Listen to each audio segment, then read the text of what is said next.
3, 2, 1. Welcome back to another episode of Shit That Goes On in Our Heads. I'm Dirty Skittles. And I'm G-Rex. Was that your phone sex operator voice? Nice. Sexy. All right, so today's... Oh, we've broken her. Oh, she's... Oh... You're an asshole. Such an asshole.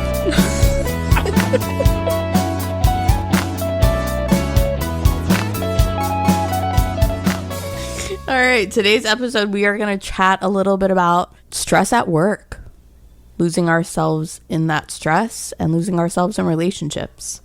I'm going to start by throwing it over to you, G-Rex, because I, for one, have not mastered how to handle work stress. So why don't you share your story of how you once upon a time handled work stress? So once upon a time, I worked for this company as a tier 2 support person, and it was my job to get stuff from our frontline team and up to our dev team. Around the time that this happened, I was dealing with a lot of my own personal shit and some work shit at the same time. And everybody was coming to me. Like, I had like 20 people coming to me for like this one issue, right? And okay, I'm going to admit that what I did is not very professional, but it was, I didn't at the time, I didn't understand how to handle that stress or how to walk away from it. So like everybody's like coming at me, we got to get this up, we got to get this up, we got to get this up to dev. I finally just had it, and I stood up in the middle of the office and I called them a bunch of fuckers. And I was like, I need an elevation in order to get this up to dev. I am telling you, as soon as I said that, a pin, you could hear a pin drop.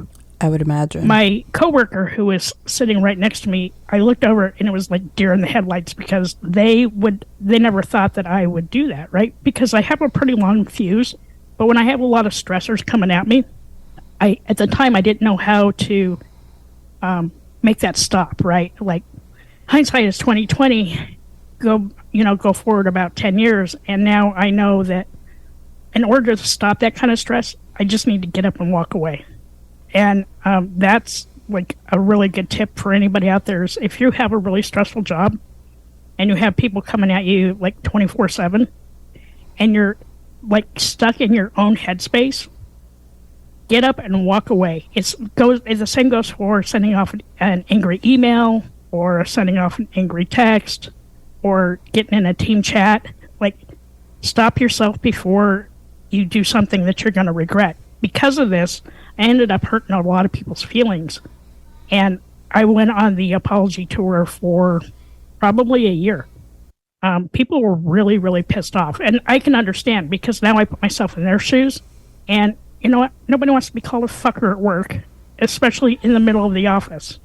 Some of the tools I've learned just lately, like with dealing with my depression and everything, is get up and go for a walk, right? A simple 10-minute walk. You're going to be able to relax. You can cool yourself down. You need to be like level-headed, right? Like, you don't want to try and show your emotions at work. And showing your emotions at work can, in some ways, can be a downfall. For me, thankfully, being who I was and the value I brought to the company, all I did was get my hand slapped. But at any other company, I probably would have gotten fired. So I highly recommend that you don't do that, because it's really demoralizing to the people you work with. And it's also demoralizing to yourself, because you go back and you get like, you replay it in your head over and over and over again. And so I would just suggest, if you can't get up and walk away, maybe just push yourself away from at your desk. Meditate for a few minutes. Find you're happy in that one moment. It's a lot harder said than done, but once you get into the habit of doing it, you're going to find you're a happier person. Your coworkers will be happier. You'll see things in a different light. So, like, when I woke up the next day after this happened, just going back to the office was hard, right? Like, because now I had to look these people in the face. And for me, that's hard, because I'm well liked, smart, intelligent. I have a little bit of a funny streak, but on that day, like, people were pissed, and I get it. So, like, you don't want to approach the people you work with or your day-to-day tasks with that kind of job stress, because it's not healthy. Another good example of walking away from job stress is...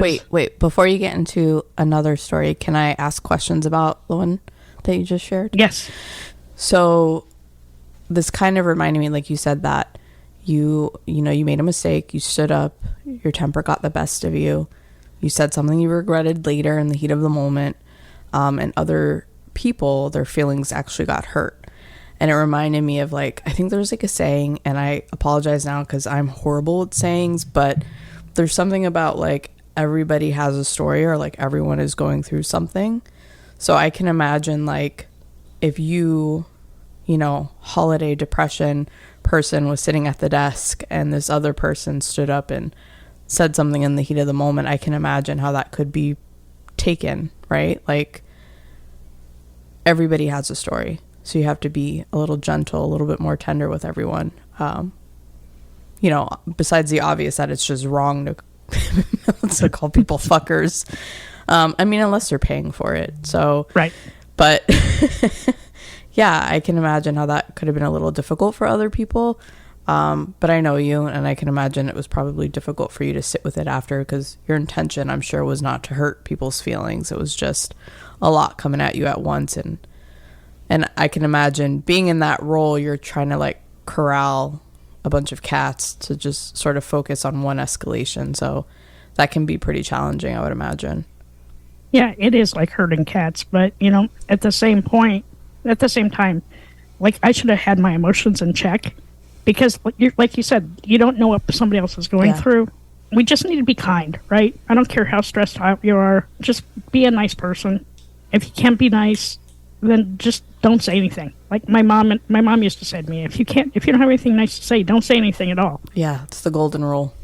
You really have to be cognizant of where you are and what you're saying, because hurting people's feelings is not the best way to go. I'm telling you, I did that apology tour for a year.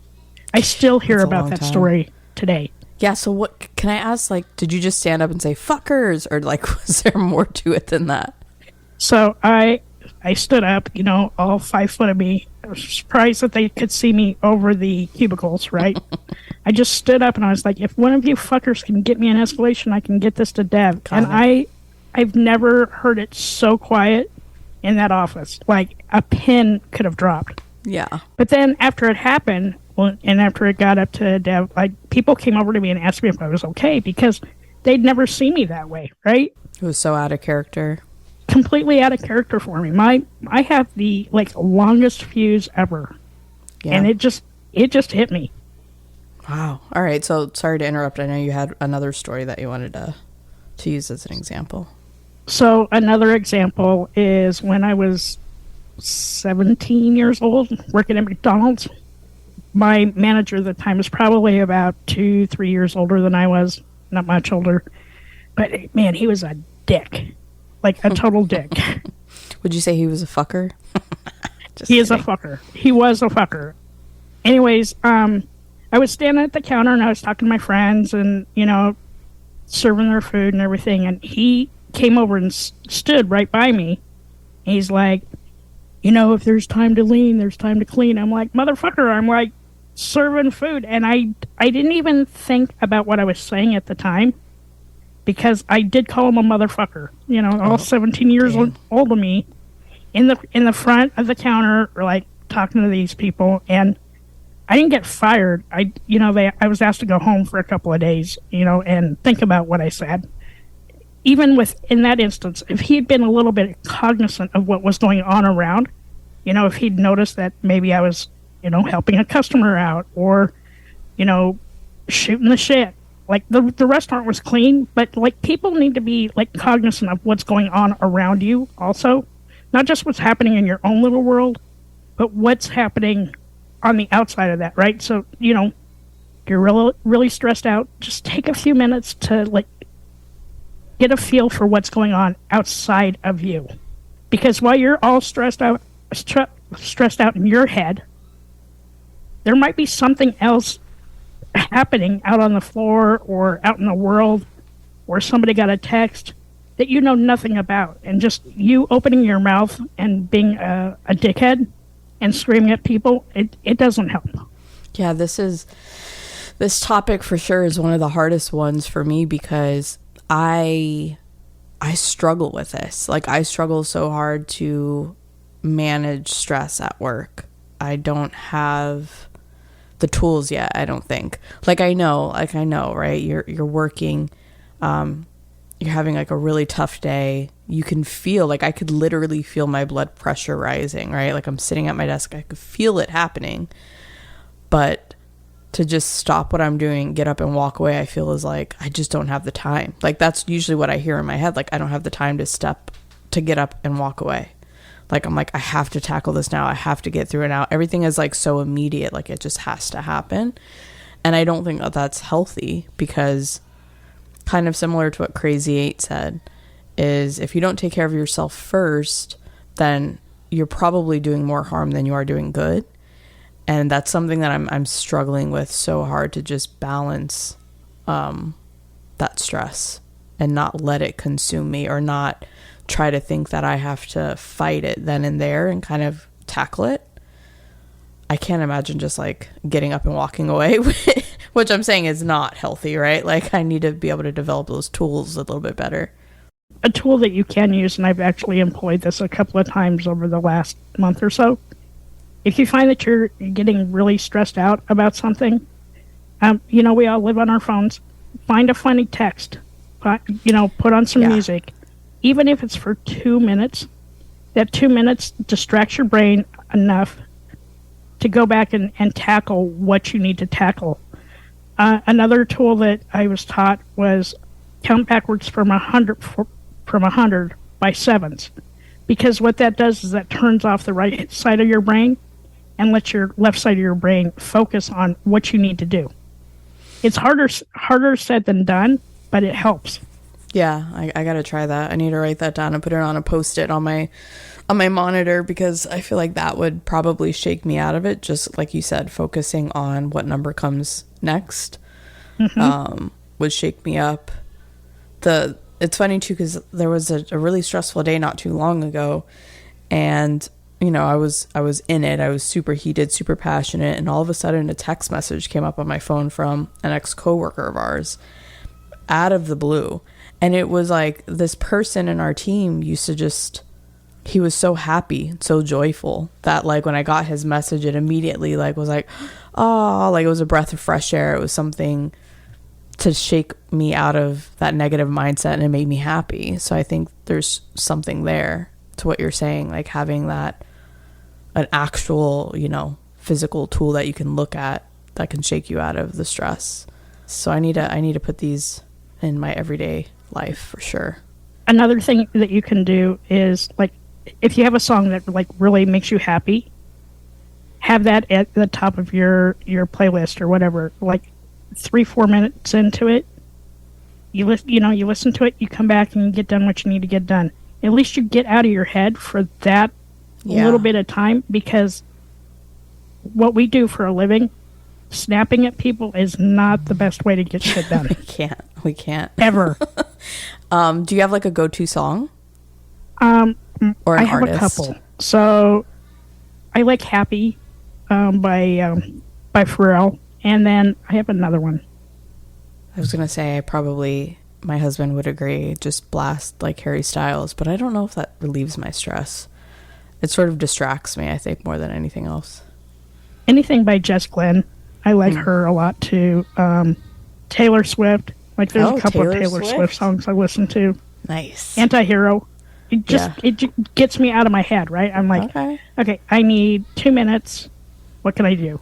I'll either go look at stupid cat memes, because they make me laugh, or the little Yoda memes. They make me laugh too, because they pretty much simulate my own life.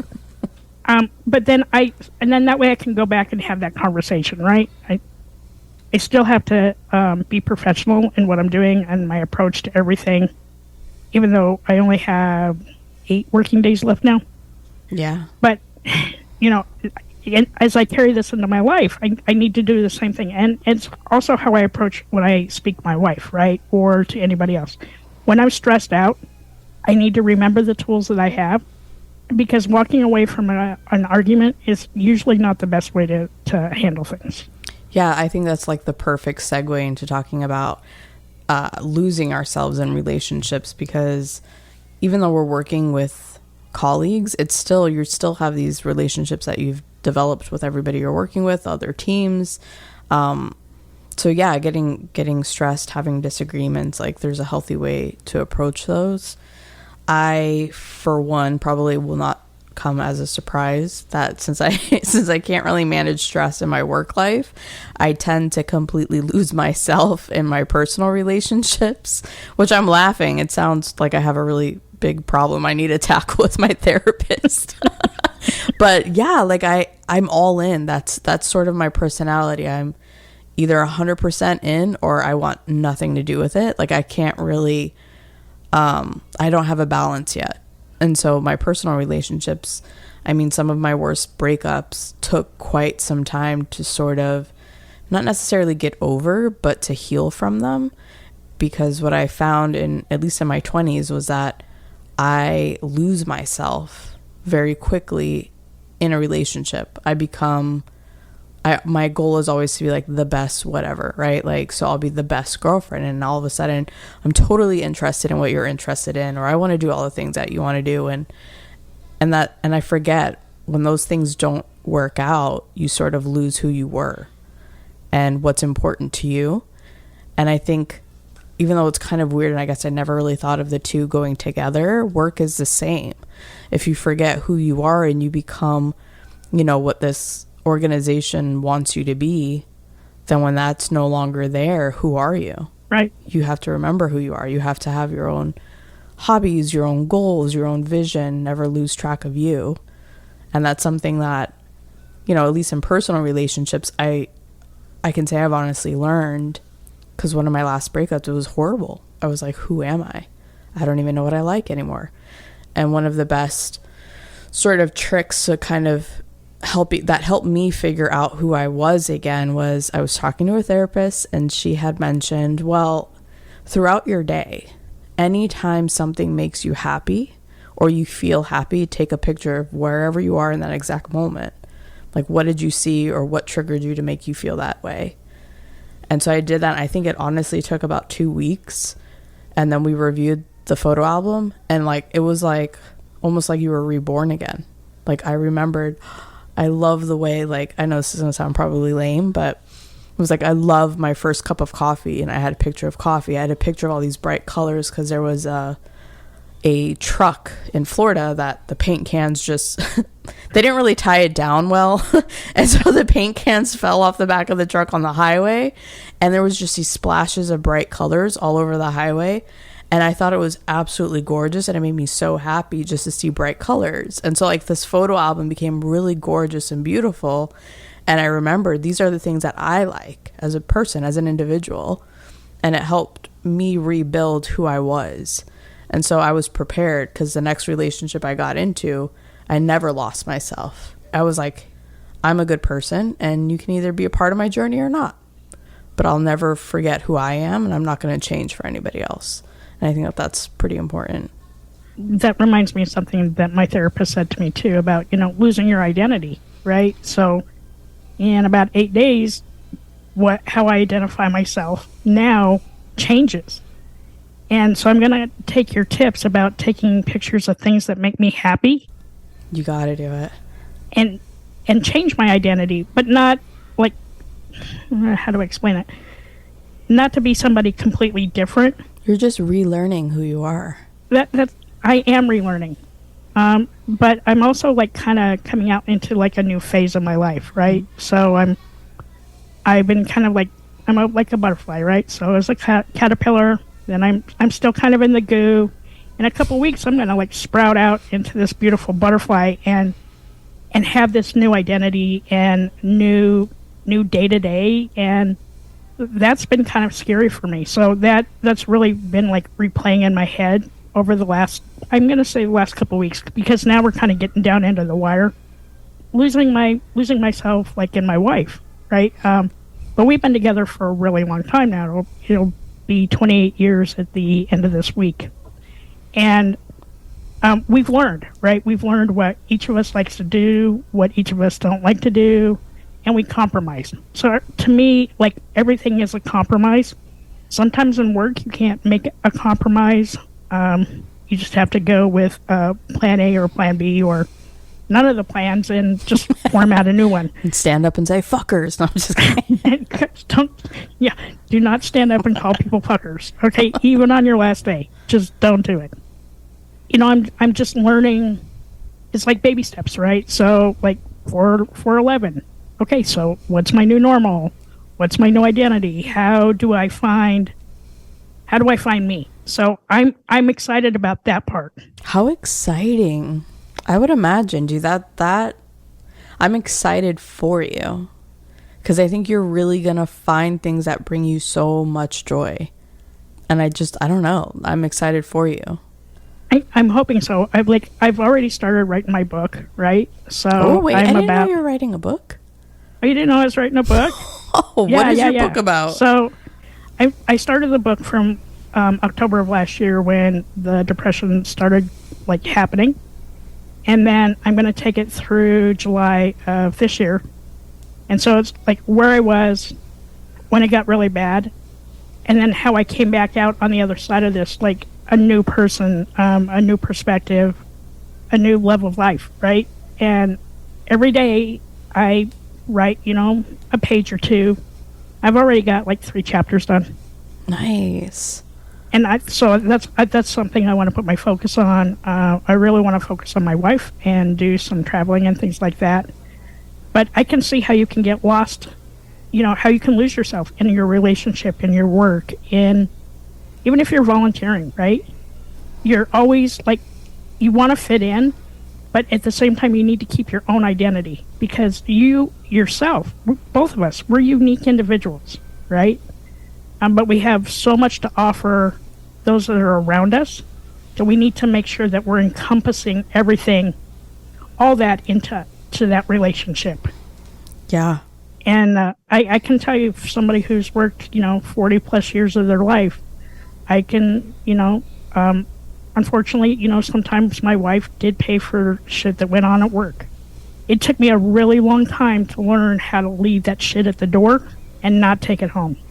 But now that I've started doing that, things are so much better. Yeah.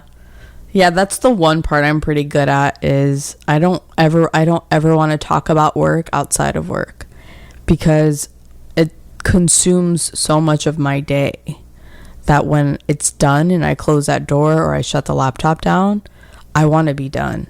I want to now focus on like the things that make me extremely happy in my personal life. And a lot of our friends work with us, so it's hard to not talk about work or vent about work. And so with my group of friends, like even if that happens, we try to like, okay, we have 10 minutes to just let it all out and then like let's move on and have some good times, so I've gotten at least I got one thing down. May not be able to manage stress but when it's done, it's done.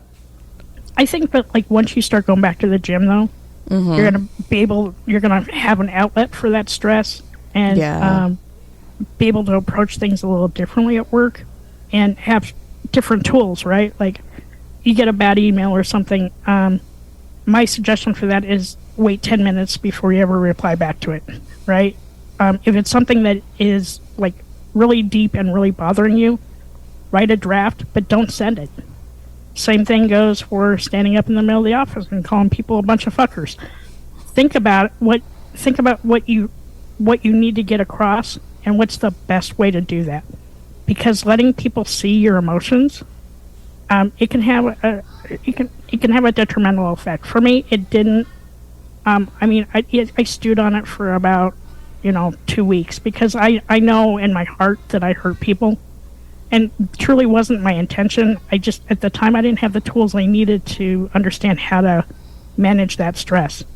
What was nice, though, is after that happened, my coworker who sat next to me, whenever I was on the phone and they heard me getting a little stressed out, they would tug on my shirt. And that would be a note, that would make me calm down, right?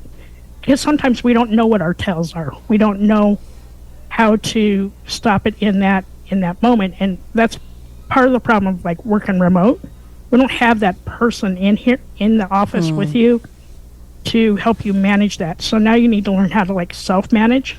And so like the music, the memes, the walk away, go get a coffee, go get a 5-hour, get up and walk away from the computer, because I guarantee you it's still going to be there when you get back, but you may not have that same amount of angst or anger or stress about it, and maybe be able to tackle it in a more professional manner.